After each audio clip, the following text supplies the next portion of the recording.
Good morning, students. I'm Mr. Enriquez. Today we will be discussing the various ways that Aldous Huxley uses political acts in order to change the social composition and social caste structure that is depicted within Brave New World. When Huxley's New World government is introduced, many different concepts and ideologies emerge as products of a scientific theocracy. Many of these different ideas definitely stick out. However, one seems to differentiate itself more than all the others. It is the concept of how the masses are now segregated into caste from decanting. It is not based on an individual's wealth or prosperity, but a small committee of elites who issue commands according to their preference. The political act of subduing a whole subgroup of the population, let alone a systematic class, has had adverse effects on the general population. However, Huxley seems to present these effects as universally positive.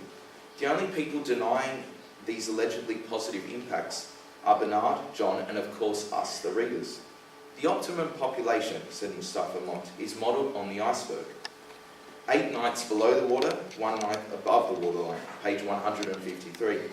Mustafa Mott has shown on countless occasions that he is the embodiment of the new system, a result of many historic political events not specifically addressed by Huxley, a manoeuvre that challenges the whole reality of the situation.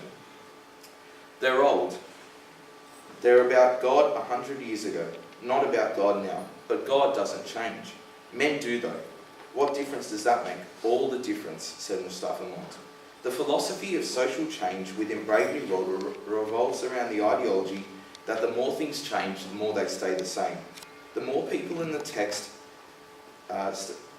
change, they feel that they are progressively free and supported by the state, whereas we, the readers, understand the hidden dictatorship that is constant and infinite in the plot. Huxley also uses a variety of key events in the text to highlight the fragile and susceptible nature of society, even one as rigidly constructed as the Fortean world. Many of these events begin seemingly inconspicuously, but then gravitate over time to have potentially disastrous impacts for society. 22 years, 8 months and 4 days from that moment, a young, promising Alpha Minus administrator at Mwanza was to die of trypanosomiasis, something like that. The first case for over half a century. Lenina went on with her work, page 164. We as the readers also observe here how the omniscient narrator jumps ahead in time to give us this premonition, simultaneously displaying the fluid, non-linear nature of time in the text, as well as displaying the fragility of human nature as it is constructed. Moreover, this invites the reader to speculate as to how how this will all impact the composition of that society, and forces us to question our own social structures. In addition, via the medium of John's reading of the taboo Shakespearean text to Helmholtz, Huxley also exposes the power of words to construct and challenge the way that society is composed, and as such affirms the power of political stances that differ from the societal norm to create the knowledge in the mind of the reader that such acts have the capacity to be used against the supposed strengths and manufactured joy of society rather than be repressed by it.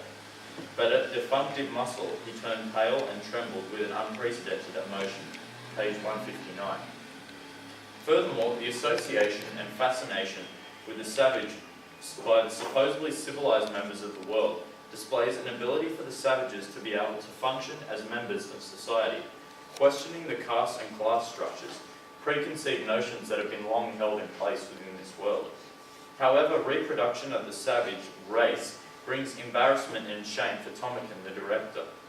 The encounter with the repressed world from a person in a position of power shows the ability of the reservation to be able to penetrate the new world and calls into question the balance of power within the text. My father, the laughter which had shown signs of dying away, broke out again, more loudly than ever. He put his hands over his ears and rushed out of the room, page 132. The ways that Huxley composes these events are deliberate and as such give rise to the differing social structures that are presented in Brave New World. Thank you.